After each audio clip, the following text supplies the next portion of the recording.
Hello everybody and welcome back to the channel. Well, it's been about a year since I started the creation of a field watering trailer. Last year I posted part 1 in this series where we created a very nice solid frame and infrastructure for the remainder of the project. As you recall, we have a very heavy axle trailer, a water tote, a large solar panel, and what remains is all of the detail work. Setting up the power, setting up the plumbing, and now fabricating some brackets to hold these boxes onto the side. This big box came off a trailer that I have, and this is going to hold the plumbing, the pumps, all of that stuff, and then the battery box. So let's get started. First things first, I chose a location to hold the battery box, and it's right off the front passenger side of the trailer. It doesn't stick out past the wheel wells of the trailer, the fenders. It's all tucked in nice and tight. So I just went to Lowe's, I got some angle iron, and I used some additional scraps that I had. In addition to my really awesome Harbor Freight welder. This thing works great. Probably the best welder I've used. And it's just a matter of welding these things up, making sure that they're solid, and then attaching the box to it. Now as you watch this, you may be asking yourself, why didn't you put all of the boxes on the tongue of the trailer? And the reason is that on that trailer tongue, there's a lot of stuff. The trailer jack goes right through the center of it. There's a very thick metal bracket that has something to do with what this trailer was originally used for, which I don't know what that is. And then it kind of goosenecks down to the deck of the trailer. So there really is no good place on the tongue to put either of these boxes. So my thought process is that as long as these frames and then the boxes don't stick out past the fenders on the side of the trailer, then we should be okay. So now that the battery box is situated, I'm trying to figure out where to put this plumbing box, we'll call it, I guess, or a pump box. This thing is plastic. It's relatively shallow. It's about a foot deep. And this one is going to stick out past the fender just a little bit here on the driver's side of the trailer. But the creation of this is exactly the same. I used some of that 1-inch angle iron from Lowe's, and I just created a frame, a rectangular frame, and welded it to the side. Now the frame was a little bit wobbly, so I did a few things. I stiffened it up with some flat stock, as you see here, and I also put an angled piece that goes from the corner of the bracket all the way up to the actual upright metal portion of the trailer frame. And once I had all of that on there, it was very stable. So while I have the welder out, the next thing I wanted to do was tackle this hose reel. I picked this up off the side of the road. Somebody was throwing it out. It still works, it's just rusty and there's some holes through the metal. So I ground off most of the rust, and where there are holes, I'm just filling it up with weld. And this should be fine. If I have to buy a new one eventually, that's fine. But for right now, I figured grinding down the rust, filling the holes with the welder, grinding everything smooth, and then giving this a fresh coat of spray paint, this should last me a couple years. As long as the plumbing portion of this reel holds up and I don't spring a leak from the side of the reel where the hose input connects, then I should be okay. So welding this up only took about 10 minutes, and then I ground everything smooth, and this portion of the project was also done. Next up with this hose reel is just a few coats of spray paint. So now that the fabrication is over, now comes all the rest. The first thing is dry fitting all of the boxes that I made brackets for. And this plumbing box, I was surprised how well it fit. When you have boxes like this, you have to take into account a little extra on the back for when the lid is open, And I did, and the top of the lid does not hit the trailer at all. So once I realized everything was good to go, then I spray painted it. And this is a very exciting step in any project for me, because it means that the rough stuff is done. And by rough, I mean like fabrication and construction and that kind of stuff. And now it's finishing and detail work. It's always satisfying to get a coat of shiny black spray paint on something that you're building. So once I had this bracket done, I went over to the battery box side. I primed this one already because the metal was a little bit rustier. And I test fit the battery box. Everything fit fine. So this side also gets a nice glossy coat of black spray paint. So the fabrication work should all be done now on this trailer. There shouldn't be any more welding. At this point, it's just a matter of electrical and plumbing. So let's mount the boxes so that we could get to that next step. This battery box has 4 little tabs that stick off the front and back of the bottom. And with that battery box in place on this little bracket, I marked out where those 4 holes should go through those little tabs, and I drilled them out. Once they were drilled out, I tossed the battery box back up there, made sure that all of the holes lined up, and I dropped some bolts. So now these bolts are a little bit too long for what I needed for this particular application, but I had them laying around, so I'm going to use them. Once everything was bolted down, I test fit the battery. The battery fit perfectly. And now it's a matter of wiring up this battery box. So this battery is connected to the solar panel. And the interface between the battery and the solar panel is something called a charge controller, which is this little white box here. And I wanted to mount this box somewhere inside the battery box, but I didn't really want to screw it or rivet it to the wall. I need access to the wires and to the display. So for now, I figured why not just zip tie it to the handles of the batteries. There's plenty of vertical height in this box. And once I did, it was actually pretty rigid. It didn't wobble around too much. I also bought some aftermarket connectors for the battery that had wing nuts on them so that I could just wing nut wires onto the battery clamps, or the battery posts. So after I mounted those on the battery posts, I started connecting all the wires. So on the battery, you connect a red and a black wire, 12 volt positive and ground. And then you connect those into corresponding terminal points on the charge controller. So the battery is hooked directly to the charge controller, both posts. And then you attach the red and black wire from the solar panel into corresponding terminal posts on the charge controller. So what this does is that as sunlight hits the solar panel, it goes into the charge controller. The charge controller regulates the voltage and then charges the battery from the solar panel. So this 12 volt battery will continuously be charged from the sun as long as it's outside. Now that charge controller also has overcharge protection so that it will maintain the battery at a constant 12.4 volts, and that's where it'll stay. Now we're going to see the panel in just a second, and I believe it's going to be around 14 volts, which is normal because that's the charge coming in from the sun. This solar panel is producing 14 volts, and then the charge controller is pushing out 12-ish volts to the battery to keep it charged. So that was it, just 4 wires, and the electrical portion of this process is complete, at least for the battery box.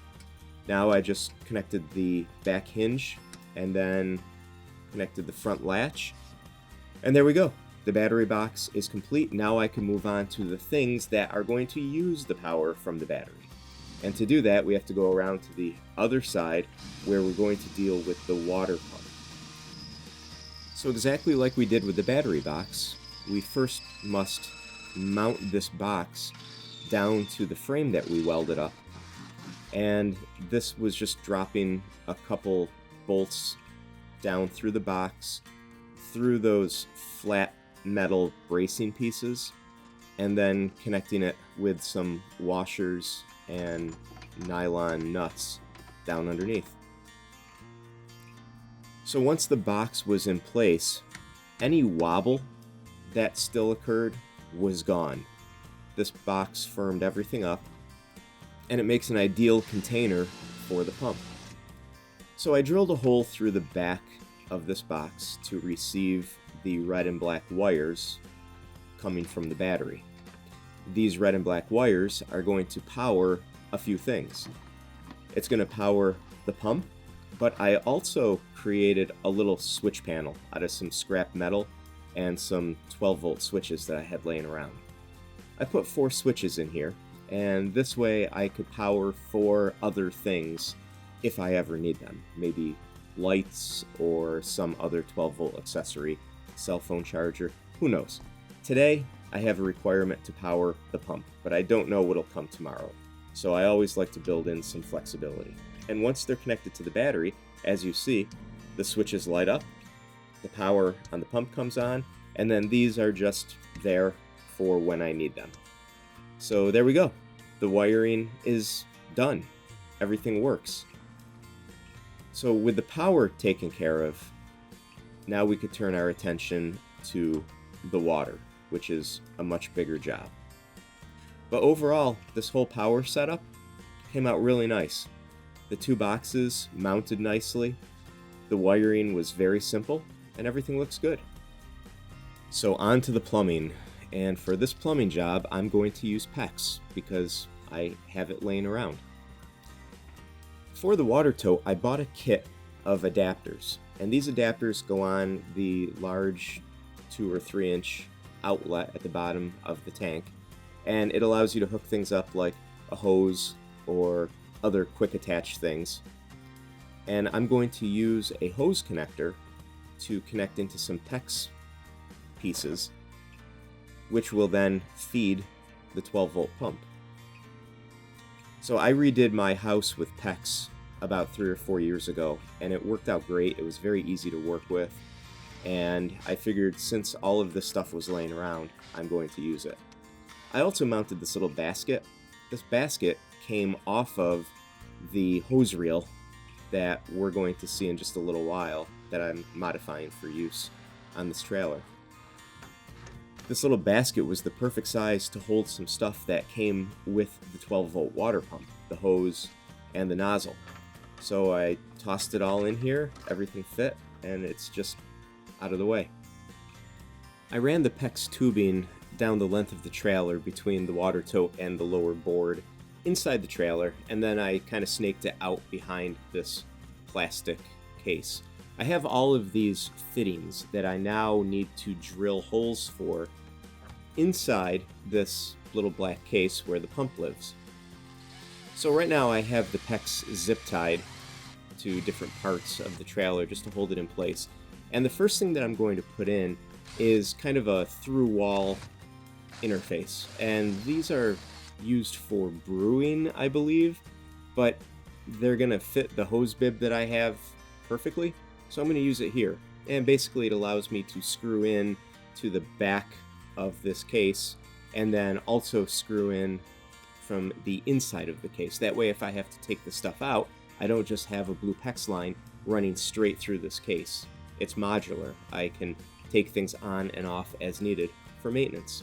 So I installed the bushing and the nut and the washer, and this is ready to now have the PEX cut and mounted. And I did the exact same thing on the other side of this black case.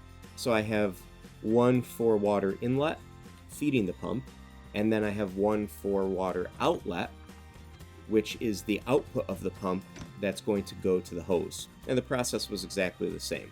I put this through wall adapter in there, put on the rubber bushing, and that was it. So now here's the inside piece. This is just a hose thread bib. I wrapped it with Teflon tape, and at this point I don't have the PEX fitting crimped down because I want to be able to turn this and tighten it into that through wall fitting. So once I have it tightened down and I have this fully connected into the pump, then I will tighten down the PEX crimp fitting and I'll be good to go. So again, this is one side of this connection. I have to do the exact same thing to the outside portion of this fitting on the case. So this is the exact same fitting that I just put into the other end of the PEX. I'm just testing to make sure it fits, which it fits fine. And then I'm going to cut this piece of PEX to fit so that I can get the barb into the piece of PEX and then put the little press clamp fitting on, and then I'll be good to go. Now the thing that this screws into on the pump is plastic, so I have to be very careful when tightening this down. I'm only going to give it 1 or 2 twists with a wrench just to make sure that it makes a really good seal. Last thing I want to do is break plastic pieces on this pump. And what this screws into is basically an inline water filter. So once I have this in and tightened, then I'm just going to put that piece of blue PEX tubing back on it, and then it'll be time to call this portion quits and then just tighten down those little PEX fittings using a special PEX tool. And this is exactly what you do inside the walls of your house. I did it for my entire house and the system works great. I'm a big fan of PEX. So if it worked inside, I'm sure it'll work out here. And this is that crimper. You just tighten it down, squeeze it tight. Eventually there's a little light on it that pops on that lets you know that you've finished the compression. And then you twist a little piece on the crimper and it releases. And that's a watertight connection right there. We'll do the same thing on this side, and this one single elbow will be complete. Simple as that. Done. So now what we're going to do is spin around to the other side of the pump, and we're going to take care of the outlet side, and that's what we're doing right here. Wrapping Teflon tape around this other fitting, which is the exact same one that we just used for both of these pieces on this side. I have 4 of these fittings, and those 4 fittings are going to take care of the internal plumbing inside this case. So we're going to wash, rinse, and repeat. Do the exact same thing all over again. Feed this in, hand tighten it. We'll give it a few twists with a wrench just to make sure that it's snugged down. I don't want to push anything too tight because a lot of these pieces are plastic after all. Now this one that you're seeing is going to go into the outlet side of the pump, and just like the other side, this fitting on the pump is plastic, so I'm being very gentle here. I'm going to hand tighten it. I'm going to give it maybe 2 twists with a wrench just to make sure that it's seated fully. And then I already have the blue PEX pipe ready. There's a little crimp on it on one side. We're going to do the same thing, measure roughly where it needs to go. Cut it with the PEX cutter. Put a little crimp on that end. Crimp it down. Same process. Hand tighten. Twist the release lever onto the next one. And after 4 or 5 squeezes of this tool, the PEX fitting is fully clamped on, and it's a watertight seal. So the plumbing inside this box took about 5 minutes. And here it is, complete. Inlet on the left, outlet on the right.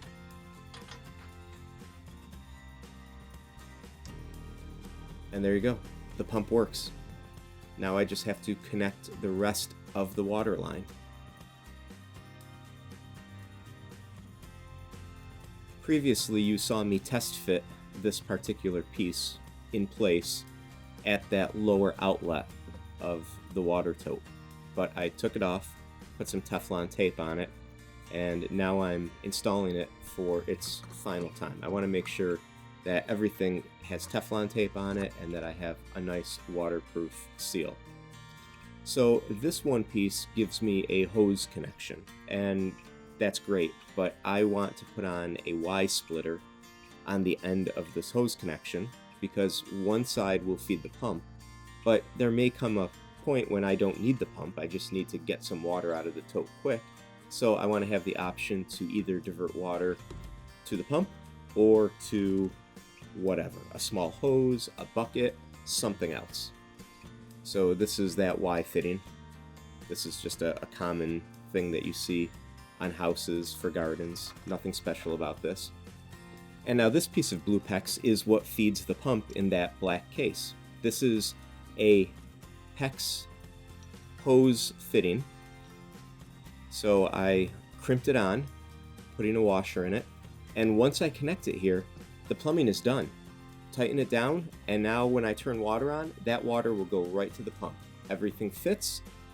This is perfect. So that's the plumbing done. Now on to some of the detail finishing work on the trailer. I need to get lights and a license plate and wiring taken care of. Now fortunately this trailer already had brackets on it for trailer lights. I simply bought new trailer lights that are LED because the old ones were broken and didn't work. And that came with a wiring harness, which I'm also replacing because the wiring on this trailer was bad. So I stripped it all off, and this is the passenger side LED light. And then I'm going to do the exact same thing on the other side. Now this process also involves some crawling around under the trailer to fish wires, because the wiring harness is sort of like a Y. One branch goes to the driver's side, one branch goes to the passenger side. I'm zip tying all of the wires as we go and making sure that the job is finished from the front to the back so that I don't have to crawl under the car a third or fourth time.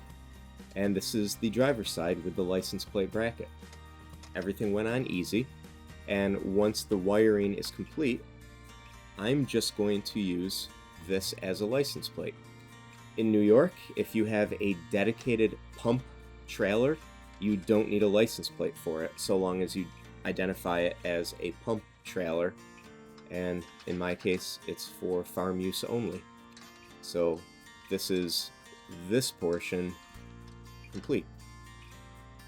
So once all the lights were wired up and the license plate was on, I spent some time and I wrapped plastic loom around the front portion of the wiring harness for the trailer, and that'll keep everything nice and neat and tidy and situated. I could zip tie it in place and we're good to go. Now moving back up to the solar panel, I set the solar panel in its bracket that I made above the water tote, but I didn't have anything to mount it with. So I bought these little rectangular metal pieces from Lowe's, and I drilled some holes in them to act as a bracket.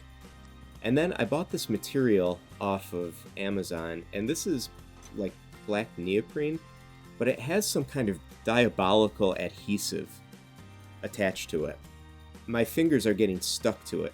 It's hard to pull my fingers off of this material, and as you're going to see in a second, it's so sticky that it left all the residue on my fingernails, and it took days for this stuff to come off.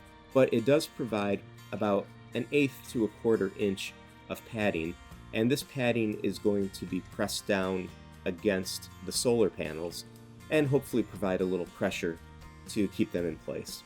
So I did this for 4 of these metal pieces, and I have 4 partner brackets that are welded on to the framework that I created for the solar panel.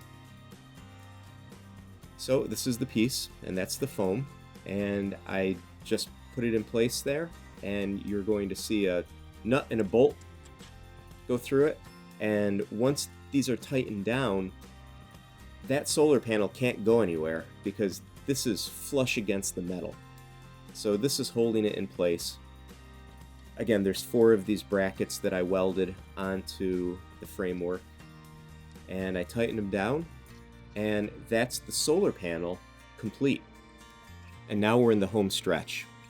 These wheels bothered me because they're kind of gross and rusty, so I got some wheel paint, and it's kind of like a dark metallic color.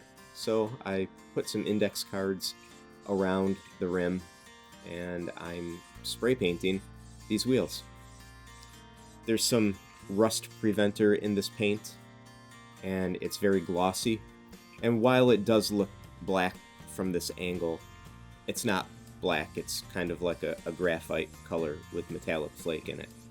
So hopefully this will just improve the overall aesthetic. And aside from the aesthetic, I'm trying to take care of any rust also. I don't want the rust to get worse. So every bit of rust preventative and coating that I could put on these things will give me just that much more use. And now this looks 1000% better because the color is uniform, it's nice and shiny, it looks new, it looks clean, and in my book, it's all about improving function and appearance. So then I went around to the passenger side and I did the exact same thing. I set up the index cards around the perimeter just to keep the tires clean, and then I sprayed the paint onto the wheel. Hopefully from this angle without the sun you can see the difference.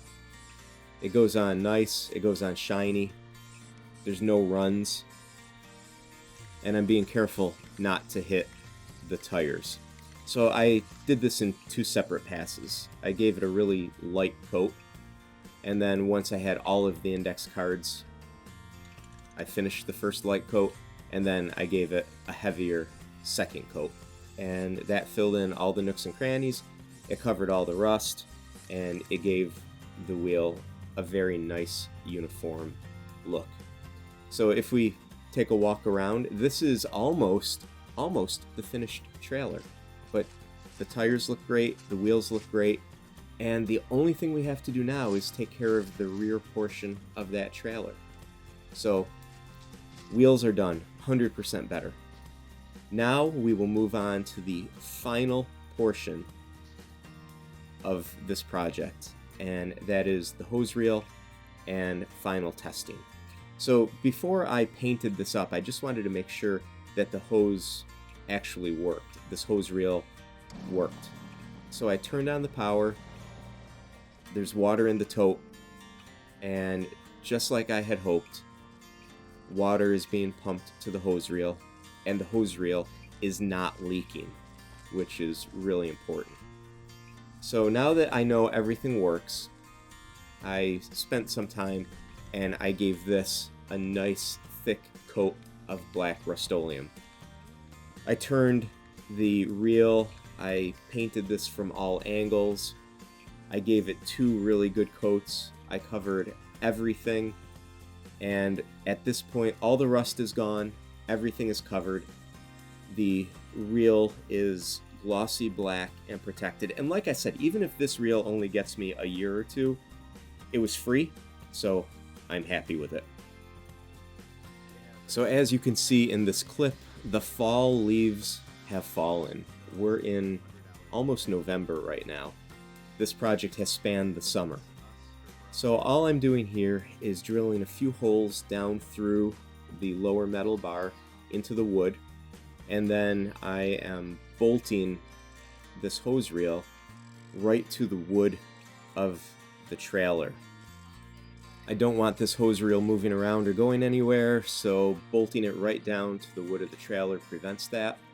And here we are, we have a 100-foot hose that I'm now feeding into the central spool of this reel, and hopefully this is going to be the last time that I have to worry about putting a hose on or off this reel.